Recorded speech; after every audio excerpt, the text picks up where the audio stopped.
All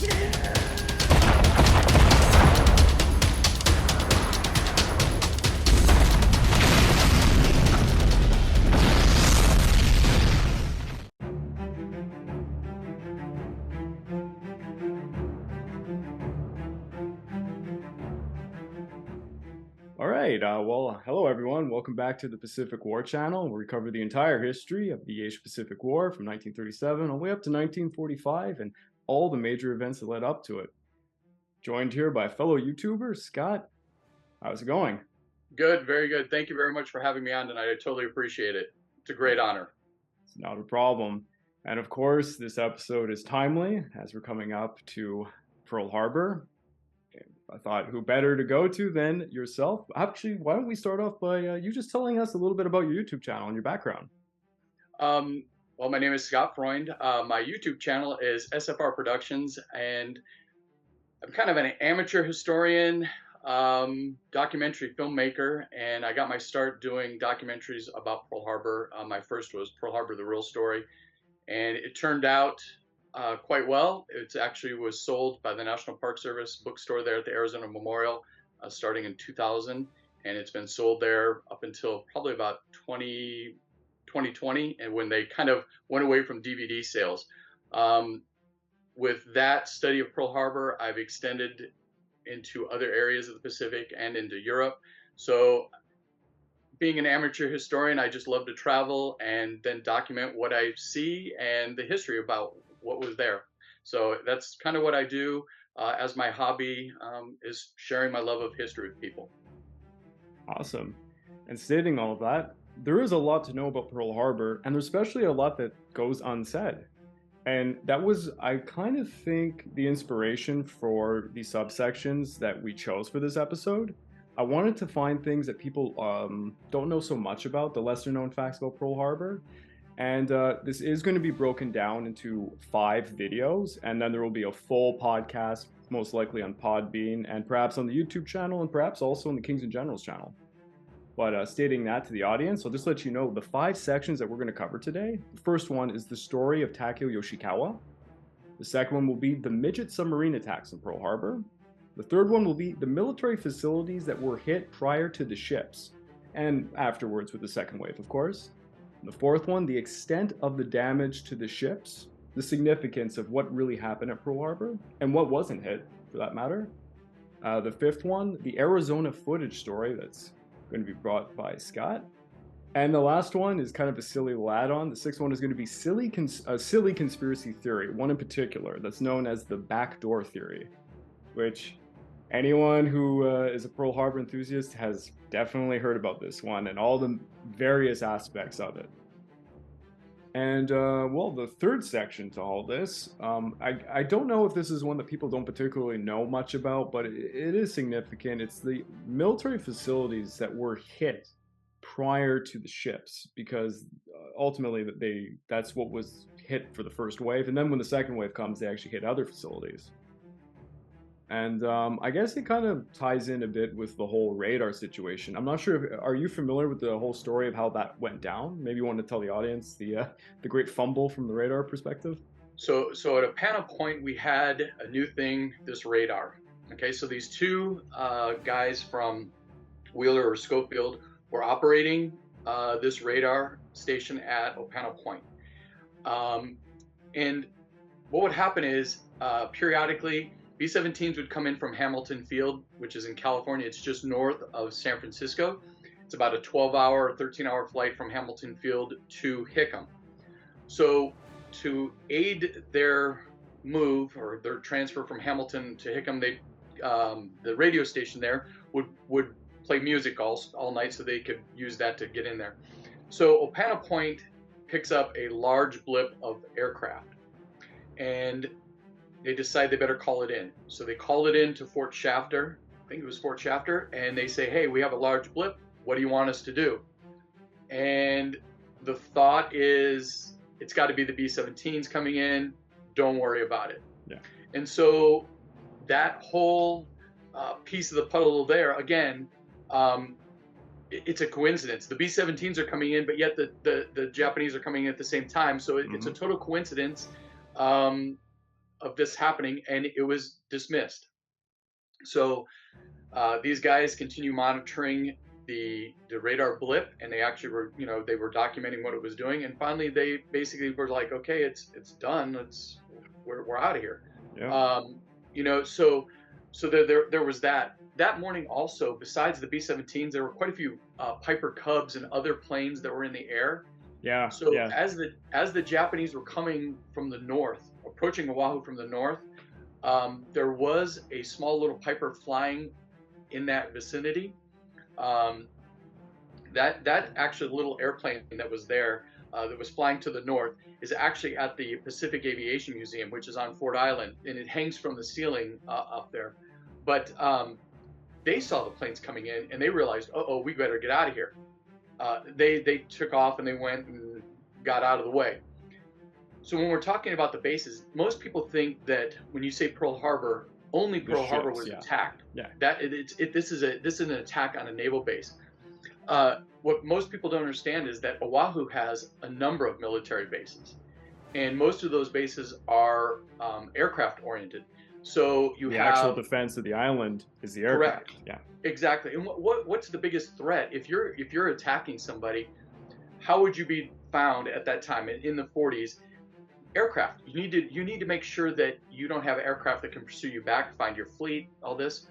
So as the Japanese were coming towards Oahu, they start breaking into their attack formations, and they separate and they start making their routes. And in reality, the very first location attacked was Wheeler Field at about 7:51, and it was dive bombers and fighters that came in and hit it really hard. Now they flew by Haleiwa, which was a little bit further north, but they didn't know that was being used. It was kind of an auxiliary field, so they kind of overflew it. They missed it. There were planes there, but they missed it. Hit Wheeler Field first. Well, after they're continuing down the island, continuing south, the next places that they're going to hit is going to be Kanoehe and Ewa. And Ewa is just to the west of Pearl Harbor. So as the planes are coming down and heading towards the east, heading towards Pearl Harbor, they go over Ewa, they strike Ewa, they also hit Kanoehe. And so those bases are hit. Now this is roughly at about 7:53. So at 7:51, Wheeler is hit. 7:53, Ewa, Kanoehe is hit. And then what ends up happening is the planes are now on Pearl Harbor. And due to confusion, they had a very good plan of how they wanted to do this if it was a surprise. Torpedo planes would go in first if it was complete surprise because of what they needed to do. Well, they're slower too, and the torpedo planes would need the boost of right. To be there first, yeah. And so there was confusion in the signaling of the firing of the flares. And because there was confusion there, the flares were seen by one group, and then the second flare, because there wasn't any movement, they fired a second flare. Now all of a sudden a group says, oh my God, we got two flares up. That means surprise is lost. And the dive bombers head in. So Pearl Harbor and Hickam are hit at 7:55. That's when they get hit. And that's kind of the progression. So these fields were hit in different time frames. And then Bellows was actually attacked much later at 8:30. They realized that there were planes there, and so they decided to hit Bellows Field. So there were multiple bases that were hit. So when we talk about Pearl Harbor, it's not just a Navy thing. There is a lot of stuff going on, a lot of different bases that were hit. So that's kind of how it all goes down in that first wave, and that's kind of how it was done. Yeah, and there's another aspect to the story of Pearl Harbor that people kind of don't understand, that we have the Navy and the Army working together at Pearl Harbor, but the Army overwhelmingly has control of a lot of the area. They have control of these air bases and such, and they had jurisdiction over a lot of things. But communications, it goes with the Japanese, it goes with the Americans, inter-service rivalry. There was issues that came at play during this event too. And in a later section, when we talk a bit about more conspiracy theories, there's an element of this to that, where there's a lot of he said, she said between the Army and the Navy for the United States as to who did what, who said what, and arguably maybe some people were covering for people, we don't know. I know the story about how the radio operators were talking to the guy at the station. Do you know what his name was, who answered their call? Oh, I knew you were gonna probably ask me that.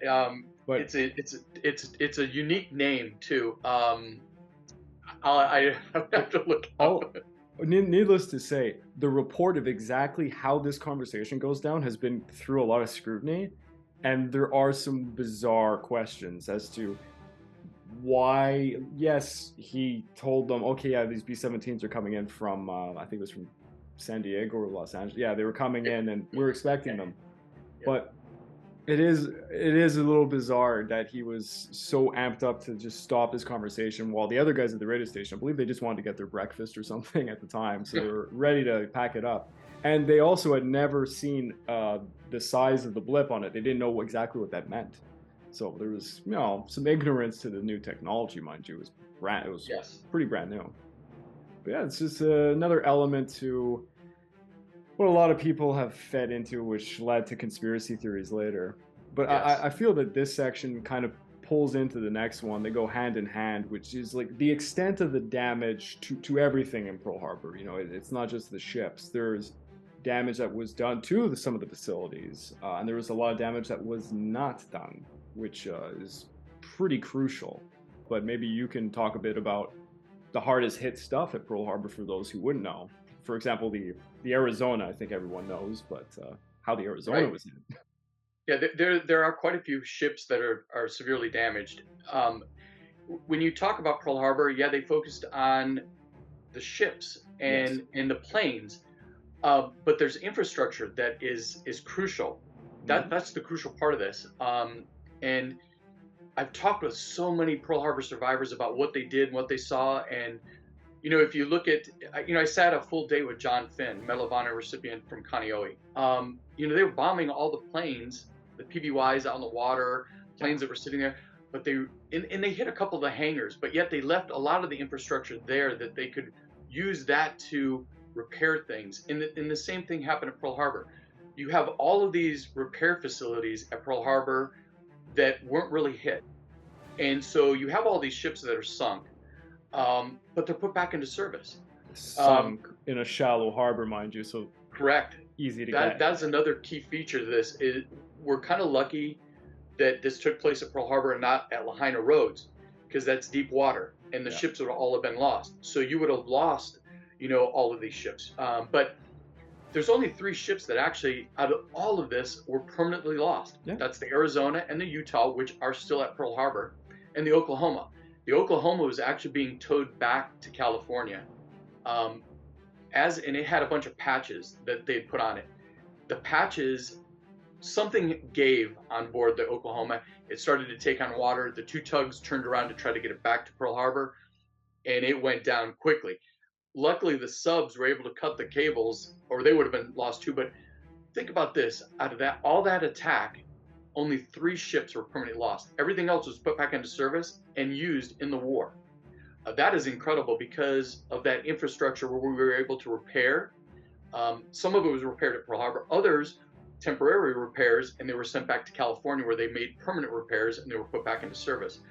But that's critical. We can talk about the oil storage facilities there at Pearl Harbor. That stuff wasn't hit. Yep. Would that be critical if we didn't have the oil reserves to make sure that our ships were still capable of doing what they needed to do there in the Pacific?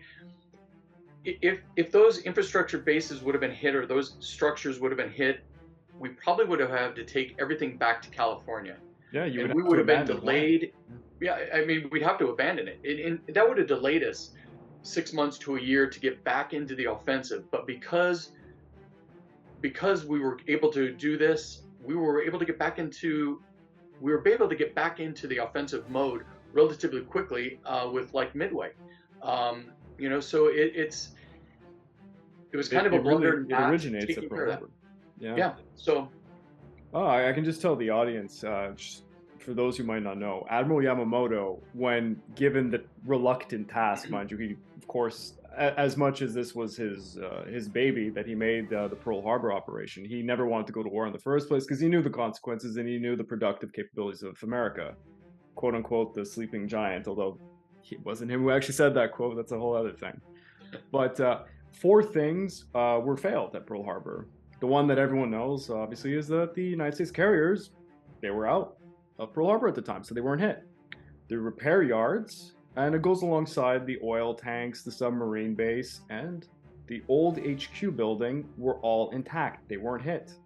The old HQ building is actually where Station Hypo is going to be. So that is the cryptanalysts that will break the code, leading to the success at Midway, which is ironic in a lot of ways. But all of these put together, the whole purpose of Pearl Harbor was to take the United States out of the Pacific for about 6 months at minimum. But the United States was technically operational right after because they had the means, limited, mind you, very limited. You couldn't really go on the offensive.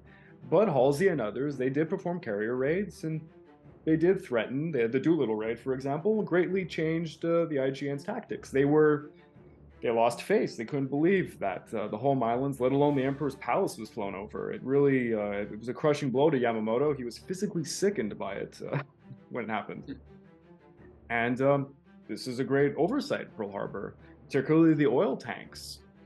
If, like you said, if those were damaged, all the unbelievable amount, I think there was 60, I can't remember the numbers of Army personnel in Hawaii, but after Pearl Harbor, it's increased extravagantly. They would not be able to service Hawaii. They would have had to pull back to the coast. This would have completely destroyed the perimeter for the United States. And Yamamoto had always wanted to extend the perimeter, and if he could have had something along the lines of Midway, the Central Pacific is the Japanese play yard. It would have changed the war. They would have been able to secure more islands quicker, get more of the resources from the Dutch East Indies. It would have been much more of a catastrophe. Yeah. Maybe perhaps just for the audience members to hear one more time, if you could just shout out your YouTube channel, just to let them know what they could find there, why they should go see your stuff. Well, it's SFR Productions, and you can find it. It's the top of the page. There are a couple SFR Productions apparently on YouTube, but mine you'll see the Pearl Harbor Memorial, the Arizona Memorial on the top. A new thing that I'm actually doing is, like I said, I travel a lot. I've started a new series on my page called History Adventures, and the concept with History Adventures is people always have their phones and they're looking at their phones, and while you're sitting waiting for the doctor or something, what do? You scroll on your phone.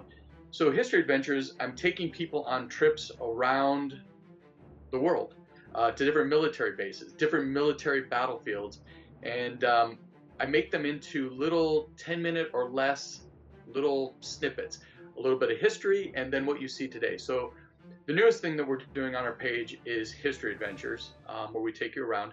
But you'll also, when you go to my page, my YouTube page, you're going to find lots of Pearl Harbor stuff. You're going to find a lot of stuff on Tarawa. I'm very excited about Tarawa because next year, for November 2023, that is the 80th anniversary of the Battle of Tarawa in November, and I will be going there for 3 days to film, to tour around, and do a bunch of stuff. So you'll find a bunch of films on Tarawa. You're going to find some Civil War stuff that I put together. That's from productions that I did long ago. Also, if you go to my Facebook SFR page, on my Facebook page, you're going to find tons of photo albums where I just share thousands of photographs. I have an album on Iwo Jima that's 800 plus photos. I have Tarawa photos. There's probably 500 photos there.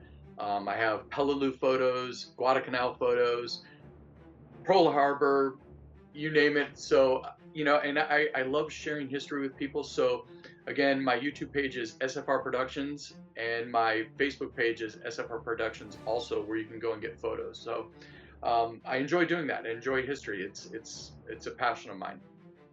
All right, so please check out his channel. And thank you again for coming here, and thank you again for sharing the story and this photographic stuff that you found. It's such an incredible story that I just love that even to this day we still find things in history that have been not uncovered yet. That's what makes it so exciting. And thank you for having me. It was a great honor being on the show tonight. Thank you. This has been the Pacific War Channel, over and out.